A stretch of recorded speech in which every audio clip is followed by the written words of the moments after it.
سب سے پہلے قرآن کی آیت ہے 29ویں پارے میں بھی ہے, 28 اس میں قد افلح المؤمنون جو سورہ مومنون ہے اس میں بھی ہے کہ اللہ نے فرمایا زوجہ کے علاوہ کوئی بھی راستہ اختیار کرتا ہے فاولئک ھم العادون. اور اس میں الفاظ دیکھو فمن ابتغى وراء ذلک, ذالک جو ہے نا یہ بلاغت ہے, ذالک اس میں اشارہ ہے, جب ہاتھ سے اشارہ کرتے ہیں نا اس وقت کہا جاتا ہے.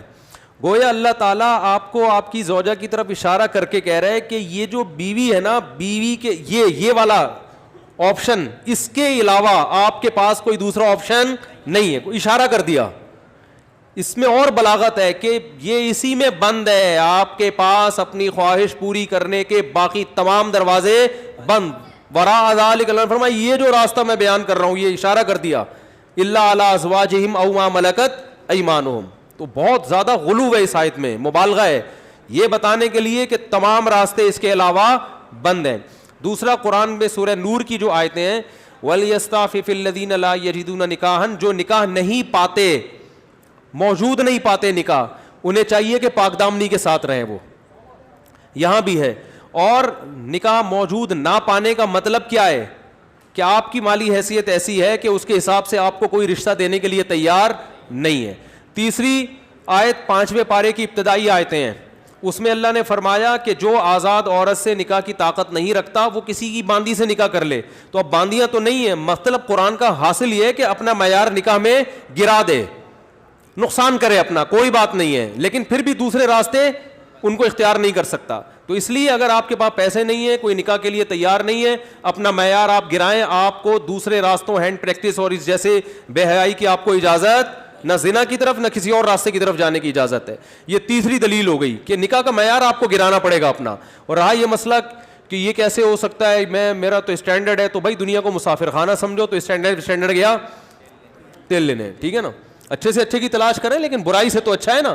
حضرت عبداللہ بن عباس رضی اللہ عنہ سے روایت ہے کہ ایک شخص آیا, اس نے کہا کہ میں ہاتھ سے اپنے آپ خواہش پوری کرتا ہوں, ایک روایت ہے. تو حضرت عبداللہ بن عباس نے نفرت سے منہ پھیر لیا اور فرمایا کہ تو باندھی رکھ لیتا یہ تیرے لیے زیادہ بہتر. تو یہ تیسری دلیل ہو گئی. چوتھی دلیل صحیح حدیث ہے حضرت عثمان بن مظعون رضی اللہ تعالی عنہ کی. وہ فرماتے ہیں ہم سفر میں ہوتے تھے, بیوی سے دوری ہم پہ بہت شاق گزرتی تھی, ظاہر زنا میں پڑنے کا خطرہ تھا. تو ہم نے نبی سے اجازت لی کہ ہم اپنے آپ کو خسی کر دیں, اپنی جو خواہش ہے وہ کیا کر دیں, ختم, کوئی ایسی دوا کھائیں, کچھ بھی کر لیں, آج کل آپریشن بھی ہوتا ہے. تو لو اجازنا لختصینا, حدیث کے الفاظ ہے, اتنی ٹینشن میں تھے ہم کہ اگر نبی ہمیں اجازت دیتے تو ہم اپنے آپ کو خسی کر لیتے, لیکن نبی نے اس کی پرمیشن نہیں دی. اب دیکھو صحابی رسول اتنی شدید ٹینشن میں بھی اس کا حل یہ نہیں تلاش کر رہے کہ ہاتھ سے اپنے آپ کو مطمئن کر لیں, اتنی شدید ٹینشن میں بھی. اگر اس کی اسلام میں ذرہ برابر بھی گنجائش ہوتی تو ذرا سا تو اشارہ ملتا نا, صحابہ کر لیتے یا ان کو اشارہ دے دیا جاتا کہ بھائی اپنے آپ کو خسی کرنے کے پر آ گئے ہو, اپنی اللہ کی تخلیق کو تبدیل کر رہے ہو, تو اس سے بہتر ہے کہ تم اپنی تسکین کر لو اس طریقے سے. اس کی پرمیشن کا کہیں تذکرہ نہیں ملتا. اس کا مطلب ہے کہ اس نبی نے وہاں کیا فرمایا صحابی کو, نہانا عن التبتل, نبی نے فرمایا نکاح سے دور بھاگنے سے منع کیا. تو فرمایا نا نا نا نا نا تزوج الودود الولود, فرمایا یہ اللہ نے خواہش اس لیے رکھی ہے کہ تم نکاح کی طرف کیا ہو جاؤ, مجبور ہو جاؤ. یہ کتنے دلائل ہو گئے, بولو نا بھائی, 4 دلائل ہو گئے. اور بھی بہت کچھ ہے اس پہ بولنے کے لیے, میں مختصر بات سمیٹ رہا ہوں.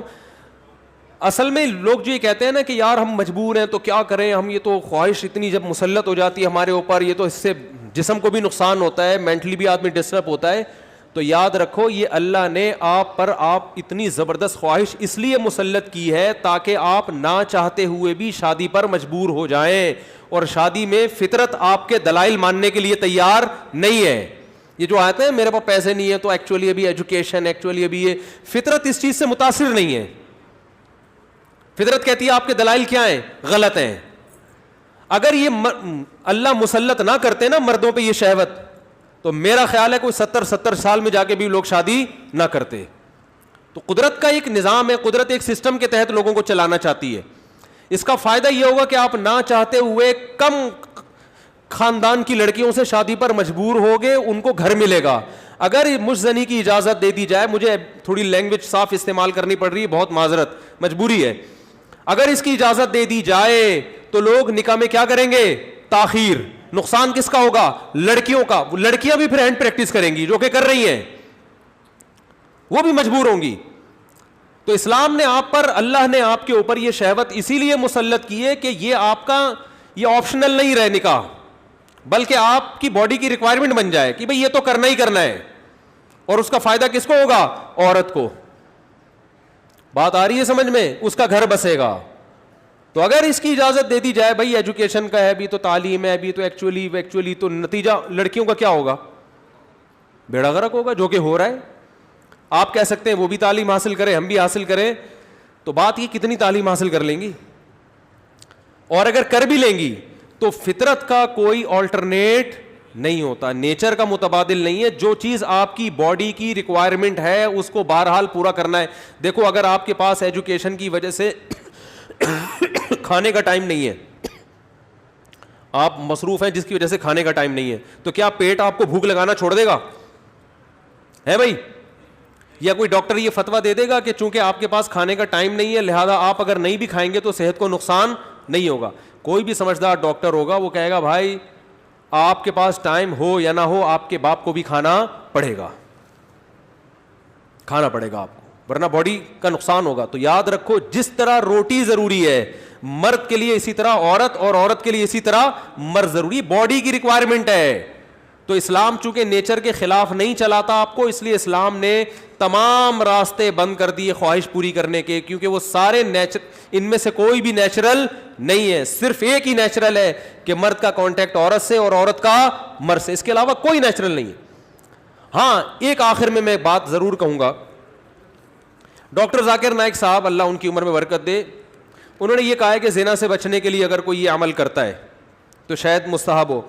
تو یہ بھی ایک اصول یاد رکھیں, بڑی برائی سے بچنے کے لیے اگر کوئی چھوٹی برائی کرتا ہے تو ہم یہ تو کہیں گے کہ یار چلو بڑی سے بچ گیا, لیکن اس چھوٹی کو بھی برائی ہی کہا جائے گا. کوئی اگر ہیروئن کا عادی ہے, ہم اسے ہیروئن چھڑوانے کے لیے چرس پہ لے آتے ہیں کہ یار چلو اس سے تو بچے گا نا, اب ایک دم تو نہیں چھوڑ سکتا. تو یہ اس عمل کی یوں تو تعریف کی جائے گی کہ یار چلو اس برائی سے بچ گیا, لیکن اس کی بیس پہ چرس کو آپ یہ کہہ دیں, شروع کر دیں کہ چرس جائز ہے یا وہ بھی کوئی افضل چیز ہے, اس کی پھر بھی اجازت نہیں ہوگی. تو اصل راستہ یہی ہے کہ کسی کو زنا کا خطرہ ہے, بھاگے وہاں سے بس, اور وہ کس کی طرف لپکے؟ نکاح کی طرف لپکے, معیار اپنا گرائے. اور پھر بھی نکاح نہیں ہوتا تو روزے رکھے کثرت سے تاکہ جسمانی قوت ٹوٹے. اور آخری بات یہ کہ یہ جو عمل ہے ہینڈ پریکٹس کا, یہ زنا سے انسان کو بچاتا بھی نہیں ہے.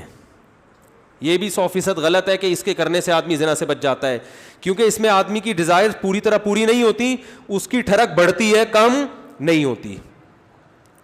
اگر کوئی زنا یہ کام کر بھی لے نا پھر بھی زنا کی طرف لپکے, بلکہ اور زیادہ لپکے گا, کیونکہ یہ خواہش نفس ایسی چیز ہے کہ یہ پوری کرنے سے بڑھتی ہے. آپ کے جو دل کی خواہش ہے نا, نفس کی خواہش, یہ پورا کرنے سے کم نہیں ہوتی بلکہ بڑھتی ہے. جو اپنے آپ کو روکتے ہیں تو ان میں تو کنٹرول میں رہتی ہے, جو نہیں روکتے ان کے کنٹرول سے باہر ہوتی ہے. یہ تو یہ حل بھی نہیں ہے, یعنی میڈیکلی بھی یہ حل نہیں ہے زنا سے بچنے کا کہ یہ کام کرو. جو جتنے بڑے بڑے زانی ہیں پہلے انہوں نے یہ کام کیا ہے, اس کے بعد جا کے زنا کی طرف گئے ہیں, اور جنہوں نے اپنے آپ کو اس عمل سے بچا لیا وہ زنا سے بھی بچے رہتے ہیں. تو زنا سے بچنے کا جو قرآن میں اور احادیث میں ہمیں طریقہ ملتا ہے, جیسے یوسف علیہ السلام تھے, ان کو عورت نے دعوت دی زنا کی, وہ بھاگے ہیں, بس نکلنے کی کوشش کی انہوں نے وہاں سے. تو اصل حل اس کا یہ ہے. اور آخری بات یہ کہ یہ میں مانتا ہوں بہت سارے نوجوانوں کے حالات سامنے آئے ہیں جو اس لت, اچھا یہ بھی ایک فالٹ ہے اس میں کہ یہ عمل ایک دفعہ ہوتا نہیں ہے. آپ جو نوجوانوں کی ہسٹری جمع کریں نا, تو ایسا نہیں ہوتا کہ جس نے ایک دفعہ کیا تو بس زندگی میں ایک ہی دفعہ کیا کہ یار بہت زیادہ مجبور ہو گیا تھا تو یہ عمل کر لیا. نا نا نا نا, جس نے ایک دفعہ کیا وہ دن میں 10 دفعہ بھی کرتا ہے پھر یہ عمل. اس کو ایسی حس اس کی بڑھ جاتی ہے اور ٹھڑک بڑھ جاتی ہے کہ پھر یہ معاملہ اس کے کنٹرول سے باہر نکل جائے. وہ 100 بار توبہ کرے گا, 100 بار توبہ توڑے گا وہ. تو یہ پریکٹیکلی بھی ممکن نہیں ہے کہ کوئی اپنے آپ کو بچانے کے لیے ایک دفعہ یہ عمل کر لیا تو اب سکون میں آ گیا. نا نا نا نا, میرے پاس جو نوجوان آتے ہیں ان کی ہسٹری میں آپ کو بتاؤں, وہ کیا کچھ, ایک صاحب کی 2 بیوی. اچھا ہاں یہ بھی بتا دوں, جب یہ لت زیادہ پڑتی ہے تو پھر یہ بیماری شادی کے بعد بھی نہیں چھوٹتی, یہ بھی ذہن میں رکھیں. ایک صاحب, میں نے جو زندگی میں سب سے پہلا فتویٰ لکھا ہے نا وہ کیا تھا, آپ حیران ہوں گے. یہ 1999 میں سوال آیا, ایک آدمی کی 2 بیویاں, اسے نکاح سے پہلے اس کی عادت پڑ گئی, یہی سوچ کے کہ یار ابھی اپنے آپ کو ٹھنڈا کر لیتا ہوں, تسکین کر لیتا ہوں, برائی سے بچ جاؤں گا, یہ ہو جائے گا, وہ ہو جائے گا. شیطان نے الٹے سیدھے اس کو جو ہے نا دلائل دیے, اور کہتا ہے مجھے یہ برائی جب ہو گیا تو چسکا لگ گیا. پھر کہہ رہے پھر جب میں نے نکاح کیا ہے نا, ایک شادی کی ہے تو میری یہ عادت نہیں چھوٹی, دوسری 2 بیویاں اس کی, کہہ رہے پھر بھی نہیں چھوٹی. تو کہہ رہے میں اتنا غصے میں آ جاتا تھا کہ یار میری بیویاں بھی ہیں پھر بھی مجھے ان کو تسکین اس میں ہوتی ہے. پھر بالکل ایسے ہے جیسے لوط علیہ السلام کی قوم کو جب لڑکوں کی عادت پڑ گئی تو اب ان کو عورت سے تسکین بولتے کیوں نہیں ہو رہی. تو یہ ہینڈ پریکٹس کا ایک یہ بھی بڑا نقصان ہے کہ جب اس کی لت پڑ جاتی ہے تو شادی کے بعد بھی یہ عادت نہیں چھوٹتی. تو وہ کہہ رہا ہے میری 2 بیویاں تھیں, 1999 کی بات کر رہا ہوں میں, اس نے سوال بھیجا. تو کہہ رہا ہے کہ میں اتنا مجبور ہو گیا کہ ایک دن میں نے قسم اٹھائی کہ آئندہ میں نے اپنے ہاتھ سے اپنے آپ کو فارغ کیا تو میری دونوں بیویوں کو 3 طلاقیں. کہہ رہے میں نے یہ سوچا کہ شاید اس عمل سے میں اپنے آپ کو روک لوں گا, پھر بھی نہیں رکا, اور پھر بھی یہ عمل کیا, اور ہم نے اس کو فتویٰ دیا کہ آپ کی دونوں بیویاں آپ پر ہمیشہ کے لیے حرام ہو گئی ہیں. تو اب آپ بتاؤ اس پہ کیا گزر رہی ہوگی. تو ہم نے لوگوں کے یہ حالات دیکھے ہیں, تو اس لیے اس قسم کے کلپ سے متاثر ہو کر کوئی بھی شخص ایسی حماقت کرنے کی کوشش بولو بھائی نہ کرے. اور میرا مقصد آپ کو کسی کو مایوس کرنا نہیں ہے. اگر کوئی نوجوان اس بیماری میں مبتلا ہو گیا ہے تو حدیث میں آتا ہے ما انزل اللہ من داء الا انزل له شفاء, ہر بیماری کا اللہ نے شفا پیدا کی ہے. تو مایوس نہ ہو. وہ سب سے پہلے تو وہ نکاح کرے تاکہ معاملہ آگے بڑھے نہیں, کیونکہ اگر نہیں کرے گا نا یہ پھر یہاں تک رکے گا نہیں معاملہ. کیونکہ یہ لڑکے پھر جب یہ کام کرتے ہیں پھر وہ انٹرنیٹ پر فحش فلمیں بھی دیکھتے ہیں, پھر وہ تصویروں کی طرف بھی جائے گا, بد نظری کی طرف بھی, اور پھر یہ بڑھتا رہا, پھر وہ زنا کا متلاشی ہوتا ہے کہاں مجھے موقع ملے. تو اس لیے میرے بھائی اپنے آپ کو روکنے کی کوشش کرنی چاہیے. تو اس کا پہلا اسٹیپ یہ ہے کہ سب سے پہلے آپ یہ عزم کریں کہ میں نے اپنے آپ کو اس برائی سے ہر قیمت پہ دور کرنا ہے. یہ میرا ایم ہے, میرا عزم ہے. اگر آپ ارادے میں ہی ڈھیلے ہیں تو بھائی پھر معاملہ کیا ہو جائے گا, خراب ہو جائے. تو پہلے تو کیا کرنا ہے, پکا عزم کرنا ہے. اب دوسرا علاج کے طریقے دریافت کرنے آپ نے. سب سے پہلا کام یہ کرنا ہے کہ انسان کو جہاں برائی کی عادت پڑتی ہے نا وہاں برائی چھوٹتی نہیں ہے. آپ کی کوئی خاص ایسی جگہ جہاں آپ سونے کے لیے لیٹتے تھے اور وہاں پر آپ پہ یہ شہوت کا جنون چڑھتا تھا, تو اپنا ٹھکانہ وہاں سے کیا کر لو, چینج کر لو. رات کو سونے سے پہلے مطالعہ کر کے سو. کوئی اپنے سرہانے کتاب رکھی جائے. جو نوجوان خدا نخواستہ کوئی اس میں مبتلا ہے تو اس کو بتا رہا ہوں میں, اپنے سرہانے کیا رکھیں, کوئی دلچسپ کتاب رکھیں. بستر پہ جیسے ہی لیٹے, جو معمولات ہیں نا آیت الکرسی پڑھنا, دعائیں پڑھنا, بستر پہ لیٹنے سے پہلے پڑھ لیں وہ, تاکہ آپ جب بستر پہ جیسے ہی جائیں تو آپ کی سوچ جو ہے نا وہ مطالعے کی طرف چلی جائے. تو فوراً آپ نے کیا کرنا ہے, جیسے ہی سونے کے لیے لیٹے کتاب آپ کے پاس ہونی چاہیے, بستر پہ جاتے ہی آپ اس کتاب کا مطالعہ کرنا شروع کر دیں. انسان جیسے ہی لیٹ کے مطالعہ کرتا ہے اس کو نیند آ جاتی ہے, آپ سو جائیں گے, کیونکہ زیادہ تر نوجوانوں کے پر یہ اٹیک رات کے ٹائم ہی ہوتا ہے. دوسرا کام ہو گیا. تیسرا مسئلہ یہ ہو گیا کہ آپ کسی ڈاکٹر کو بھی بتائیں, ماہر نفسیات کو, لیکن ماہر نفسیات سے کہیں کہ مجھے یہ برائی چھڑوانی ہے, کیونکہ ماہر نفسیات بعض دفعہ اور ڈال دیتے ہیں اس برائی میں. ایسے نفسیاتی ڈاکٹر بھی ہیں, وہ کہتے ہیں اس سے کوئی نہیں, ڈپریشن کا علاج ہے. اور بھائی ساری ڈپریشن کے اور بہت سارے علاج ہیں دنیا میں, وہ علاج وقتی ہے, جیسے سٹا لگانے سے نا وقتی طور پہ ٹھیک ہو جاتا ہے. تو اب یہ بیوقوفی ہے نا کہ سٹے لگا کے ڈپریشن کا علاج, اس سے ڈپریشن بڑھتی ہے, کم نہیں ہوتی. وقتی کم ہوگی, اگلے دن اس سے بڑا اٹیک ہوگا آپ کے اوپر, سارا دن پھر یہی کرتا رہے گا. ایسے ایسے لڑکے آ کے بتاتے ہیں کہ آدمی حیران ہوتا ہے, یار تمہاری ہڈیوں میں اتنا جوس کہاں سے آیا, تم مر کے ختم ہو جاؤ گے اللہ کے بندو. تو وہ یہی کرتے رہتے ہیں ڈپریشن. تو ماہر نفسیات بھی الو سب کچھ سب کو نہیں پتا ہوتا. تو ماہر نفسیات سے بولیں کہ مجھے یہ برائی چھڑوانی ہے ایسی کی تیسی, آپ کے باقی افلاطونیاں بقراتیاں اپنے پاس رکھو, آپ یہ برائی مجھے کیا کرنی ہے. تو نفسیاتی بھی ٹوٹکے ہوتے ہیں, کچھ طریقے ہوتے ہیں. کوئی ماہر ڈاکٹر ہوگا انشاءاللہ آپ کو ایسے طریقے بتائے گا, ایسے ٹوٹکے بتائے گا, ایسی تدبیریں بتائے گا کہ آہستہ آہستہ یہ برائی آپ سے انشاءاللہ چھوٹ جائے گی. اور ایک اور کام, دعا بھی مانگنی ہے, کسی شیخ سے اصلاحی تعلق بھی قائم کرو, ان کو بھی بتاؤ اپنی بیماری. اور ایک اہم ترین بات یہ کہ اپنے آپ کو ایسے نہ چھوڑو, جب بھی یہ گناہ آپ سے ہو آپ نے اپنے اوپر کوئی سزا متعین کرنی ہے.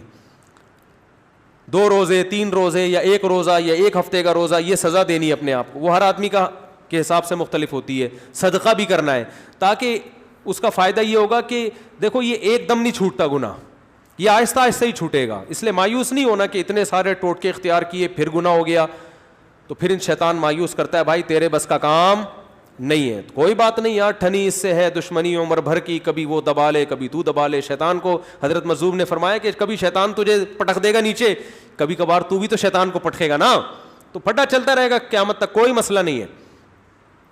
تو کیا کرنا ہے, جب بھی یہ گناہ ہو جائے 2 رکعت پڑھ کے توبہ کرنی ہے, اللہ سے معافی مانگنا ہے, اور اپنے آپ کو کوئی سزا دینی ہے صدقہ کے ذریعے یا روزے کے. سب سے بہتر سزا روزہ ہے, صدقے سے اتنا فائدہ نہیں ہوتا, روزے سے اس میں زیادہ فائدہ ہوتا ہے.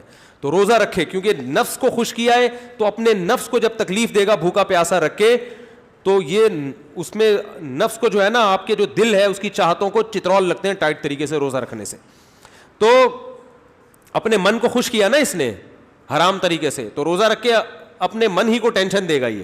تو روزہ رکھنا بہت زبردست اس کا ایک علاج ہے.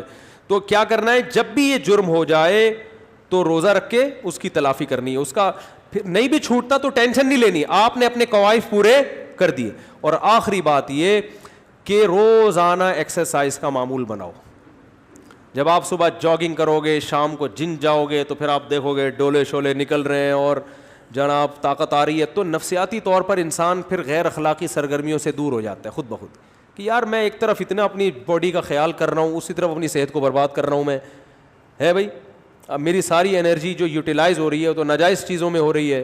تو یہ لاشعوری طور پر جب انسان مفید کاموں کی طرف آتا ہے تو نیگیٹو سوچ اس کی خود بخود, بولتے کیوں نہیں بھائی, کبھی کسی ہیروئنچی کو جم جاتے ہوئے دیکھا آپ نے؟ وہ نہیں جاتا, کہتا ہے ابے جاؤ باڈی کی ایسی کی تیسی, مزہ تو آ رہا ہے نا چھٹا لگانے میں. تو جو جم جائے گا وہ ہیروئن نہیں پیے گا, جو ہیروئن پیے گا وہ جم نہیں جائے گا. تو اسی طرح جم جانے والے بھی اکثر ان برائیوں سے بچ جاتے ہیں, اور اس برائی سے بچنے کا بہت فائدہ ہے دنیا میں بھی آخرت میں بھی. دنیاوی فائدے کیا ہیں وہ پھر کبھی انشاءاللہ کسی اور وقت بتائیں گے, اخروی فائدے تو ہیں ہی بہرحال. لیکن میں نے آپ کو بتایا اس میں مایوس نہیں ہونا, یہ چیزیں جلدی نہیں چھوٹتی. ایک چیز کی لت اگر پڑ چکی ہو تو پھر ٹائم لگتا ہے چیزوں کو چھوٹنے میں, لیکن لڑتے رہنا ہے زندگی بھر. ہتھیار ڈال کے بیٹھنا نہیں ہے کہ نہیں بھائی اب تو ڈاکٹر فلاں نے بھی کہہ دیا تو فلاں ڈاکٹر نے بھی. ایک لڑکے کو ڈاکٹر نے خود اس مرض میں ڈالا ہے, وہ بچتا تھا ان چیزوں سے, ڈاکٹر کے پاس گیا, ڈاکٹر نے کہا کوئی حرج نہیں ہے اس میں کر لو, کوئی میڈیکلی کوئی نقصان نہیں ہے. میڈیکلی بھی نقصان ہے, حقیقت ہے, یہ کہنا کہ میڈیکلی نقصان نہیں غلط ہے, اور ذہنی طور پر تو بہت نقصان ہے. دیکھو لوط علیہ السلام کی قوم جو برائی کرتی تھی اس سے میڈیکلی کوئی نقصان نہیں تھا, لیکن وہ بیچارے نکاح کے قابل رہے نہیں. وہ کہنے ما لنا فی بناتک من حق, اے لوط ہمیں عورت سے نکاح میں دلچسپی ہی ختم ہو گئی ہے. تو یہ کتنا بڑا نقصان ہے کہ نہیں ہے. تو جو لوگ لڑکوں کے عادی ہو جاتے ہیں ان کو عورت میں دلچسپی ختم. اب میڈیکلی تو سب کچھ صحیح ہے, آئرن بھی صحیح ہے اور جناب پوٹاشیم میگنیشیم سب کچھ صحیح ہے, تو باڈی کو تو کچھ بھی نہیں ہوا, کھوپڑی آؤٹ ہو گئی. تو یہ جو حرکت ہے نا ہینڈ پریکٹس, اس سے بھی انسان مینٹلی کیا ہو جاتا ہے, بہت ڈسٹرب ہوتا ہے, جس سے جو نیچرل ایک پروسیس قدرت نے رکھا ہے, خدا نے رکھا ہے, وہ بہت برے طریقے سے متاثر ہوتا ہے اس عمل سے. تو اس لیے اپنے آپ کو ان تمام ایکٹیویٹیز سے بچا کے رکھنا چاہیے. اور پاک دامنی والی زندگی وہ یہی ہے کہ جلد سے جلد, میں تو کہتا ہوں لڑکا بالغ ہو, ماں باپ کو چاہیے فوراً شادی کر دو اس کی, اس طرف اس کو آنے ہی نہ دو. اور اس کے غلط ہونے کی ایک بڑی دلیل یہ بھی ہے کہ جس نوجوان نے دوسروں سے نہ سنا ہو یا بروقت شادی ہو گئی ہو, وہ کبھی یہ کام نہیں کرتا, اس کا کبھی دماغ جائے گا ہی نہیں. یہ خود اس کی علامت ہے کہ یہ نیچرل نہیں ہے یہ. تو اللہ تعالیٰ سب کی حفاظت فرمائے.